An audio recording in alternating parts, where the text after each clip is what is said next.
The den. It was ferociously hot, and he was still alive. Those were the first thoughts that came to Fred as he opened his eyes and found himself staring straight up at the Brazilian sun. Instinctively, he looked down at his wristwatch, but the face was cracked, and the minute hand had fallen off. The two girls were asleep next to him. Both of them were covered in blood and scabs, but they were breathing easily. Con had her thumb in her mouth. There was a host of dragonflies in luminous blues and reds dancing around their clothes. They seemed, Fred thought, to be attracted to the blood. But there was no sign of the little boy. Max was missing. "Max!" Fred whispered, jumping to his feet. There was no answer, no movement, except the burr of the dragonfly wings. Fred's heart started to pound. "Max!" he called louder. Lila stirred in her sleep. He ran to the edge of the trees. There was no trace of the boy. "Max!" he roared. He stared wildly around. "What?" Max sat up. He had been lying on his stomach behind some fern-like plants, next to the vile-smelling puddle, splashing his fingers in the water. "Max!" Fred ran over to him, wincing as one of his ribs protested sharply. "You haven't been drinking that water, have you?" Max stared up at Fred as he approached, then screwed his eyes shut and gave a scream that shook the baby flesh in his cheeks. Across the clearing, Lila yelled as she startled awake. "That's not very flattering," said Fred, but it was possible, he reckoned, that covered in blood and soot, and with less eyebrow than usual, he did not look very reassuring. The boy kept screaming, barely drawing breath. Lila jumped to her feet and stood staring across at them. "Max," she called, "what happened?" "Sugar," Fred thought. He knew that you should give people sugar for a shock. "Do you want a sweet?" He had some mints in his pocket. "Please stop crying." He fished the candy out. His hand came out wet. There was a cut in his thigh and half-dry blood in his pocket, and the mints had spent the night marinating in it. He grimaced and put one in his mouth. The taste had not been improved, but the sugar gave his blood a twitch. "Do you want one of these?" Fred spat on a corner of his shirt and polished one clean. "It's a mint." "No, I hate mints," said Max. "It's the only food I've got." "Ugh, then I'll take it," said Max. He said it like a lord accepting a peasant's bread. As Max sucked loudly, his nose began to run, down past his lips and onto his chin. "Max," Lila called, "come here." "Come on," said Fred. The boy's face was intent on working on the mint. It was such a small face and so vulnerably soft. Fred felt his chest tighten, but he only said, "You should probably blow your nose." "I don't blow my nose," said Max. They walked, both limping toward Lila. "It's not a thing I do." "I think you should." "No!" Max licked the snot off his upper lip and added it to his mouthful of mint.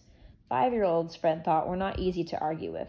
Max had a sweep of dirt encrusted on his cheek, and his eyebrows turned up at the corners. It gave his face a mischievous tilt.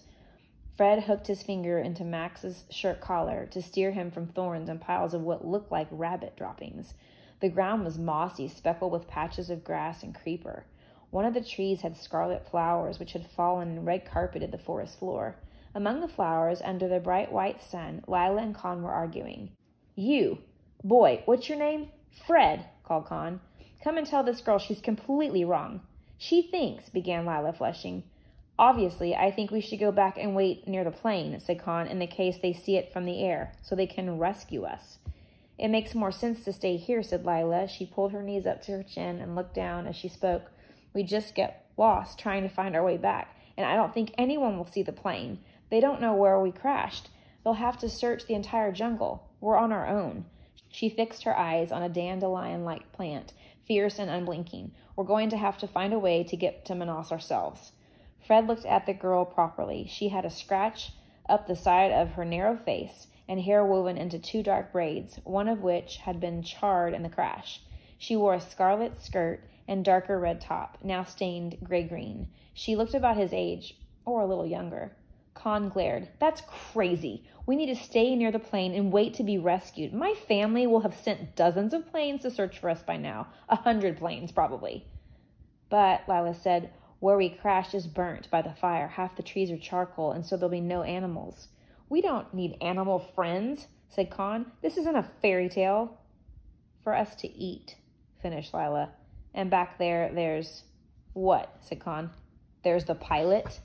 "He's dead," said Con. She seemed genuinely puzzled. "He can't hurt us." Lila spoke very quietly, but Fred was surprised by how authoritative she sounded. "We should make camp here." No, said Con. That's completely illogical. Fred, asked Lila, you get the deciding vote. No, he doesn't, said Con. That's not fair. One person shouldn't get to decide, she glared at Fred from foot to chin. Not unless he agrees with me. Fred looked around the clearing again. The air was fresh here, and the sky above them a blue that does not exist in England. He was just about to answer when he saw that at the far end, where the forest grew thick again, 4 trees had fallen together, their tops meeting in a point. Fred stared at them. The very tips of the hair on the back of his neck began to rise. Do you think there's anything odd about this clearing? He said. That's not an answer to the question, said Con. Why? Asked Lila. Those trees, said Fred. Over there, he pointed. Well, what about them? They fell over, said Con. That's what trees do.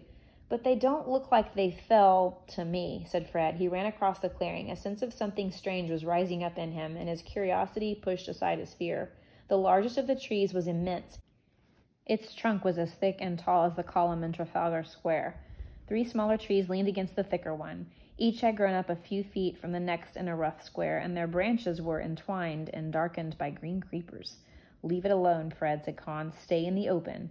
There's something odd here. Fred ran his hand down one of the smaller trees. At the base was a mess of small fern-like plants and a few mushrooms. He pushed the ferns down and felt his stomach swoop. The 3 smaller trees did not have roots. They were logs, 20 feet high, each carefully leaned against the central tree. He could see where they had been hacked with an axe or a machete. Ferns had grown or been planted, Fred thought, at their base, disguising the place where the cut showed. A den, breathed Fred. What did you say? Called Con. Fred pushed at the vines that stretched between the logs. It's like a tent, said Fred. A den. He bent down, ready to push past the foliage. No, don't go in there, said Con. It came out in a burst. It's not that I'm scared, but please don't. It's not a reasonable risk. Fred stared at her. A what? He had never in his life considered whether a risk was reasonable. It sounded like something his headmaster would say. There could be anything in there, jaguars or snakes or rats, said Con. I can't not look, said Fred, astonished. She might be right, though, Fred, said Lila, about the snakes. Be careful. I'll look, said Max grandly, jumping to his feet. No, you absolutely won't, said Lila, grabbing his wrist. You're staying right here. Fred pushed aside the vines hanging down from between the logs. Ugh, he winced. Some of the tendrils had tiny but vicious thorns, and he had to pause to pick them out of his skin. He brushed away another handful of vines and stopped. His heart, which had not stopped double beating since the crash, quickened to triple speed. The trees met to make a tent high enough for a man to kneel in, or for someone Max's height to stand. The air smelled deep green. There was a spider's web in one corner. Under it was a pile of banana leaves, spread out a dozen leaves thick in the shape of a sleeping mat. They had been almost entirely devoured by ants. Fred looked up and felt his eyes stretch wide. Come and look at this, he called. The space in between the 4 great tree trunks had once been covered in a roof of woven palm trees. He reached up and touched them. The palms were riddled with holes, half rotted, and the light shone through, but he could see how intricately they had once been woven. He crawled farther in, slowly, looking for snakes in the green light. The ground squelched under his hands. In the far corner of the den was a hollow gourd, rotten with mildew. Fred touched it gingerly. It was mulchy. He turned it upside down, wrinkling his nose at the smell. A cascade of flints spilled out. Half were chipped to the shape of arrowheads. Others were square and squat, large as a fist. You too? He crawled backward and stuck his head through the vines. Come in. Quick, you've got to see this. Someone was here. You're crazy, spat Con. If someone was here, they won't want us trespassing. I've had enough of this. She turned and began to march back into the trees. Wait, Con. We shouldn't split up, called Fred. Infuriated, he scrambled out and ran after her. Whose house is it? She turned to face him. Fred was startled to see there were tears in her eyes. You don't know, do you? Course I don't, said Fred. But I just think, what if they come back? I've read about it in... Con hesitated, casting around for an idea. Goldilocks. I know how it ends. I'm not getting eaten. I'm pretty sure this place wasn't built by bears, said Fred. It could be cannibals. Cannibals are mostly a myth, said Lila. Says who? Everyone. Scientists. Our mama and papa. How do they know? Mama grew up in the jungle near the Solimo's River, and she's a scientist, a botanist. Botanist? Said Max. Con scowled at him, her nerves twitching in her face.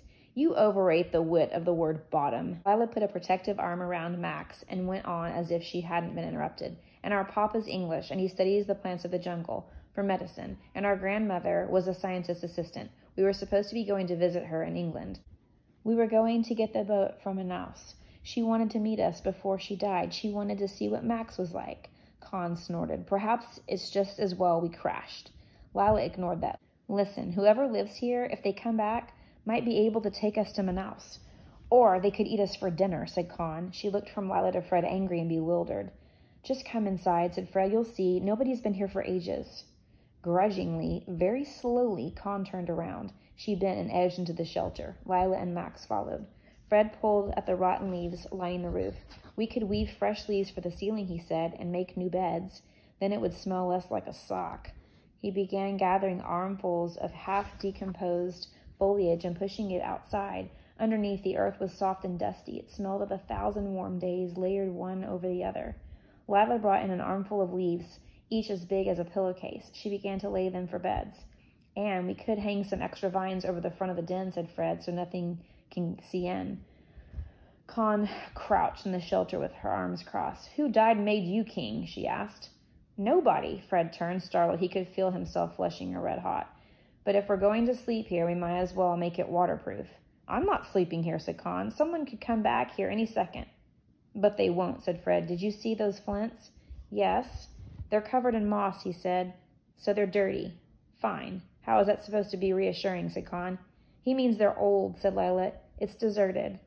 But why do you want to risk it, said Con. What if they come back and they think we're intruders?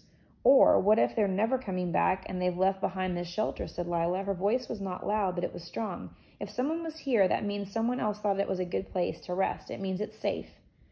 But you can't know for sure. But we can't know anything for sure, said Fred. Lila's right. As soon as we work out how to get out of here, we'll leave. But until then, it makes sense to stay in a place where people have been. Unless they eat us, said Con. I'm staying here, said Max. I want to live in a tree tent. And if you try to make me move, I'll do a wee on you. No, you won't, Con backed away, hitting the back of her head on a tree trunk. He does sometimes do that, said Lila, which for the moment at least more or less settled it.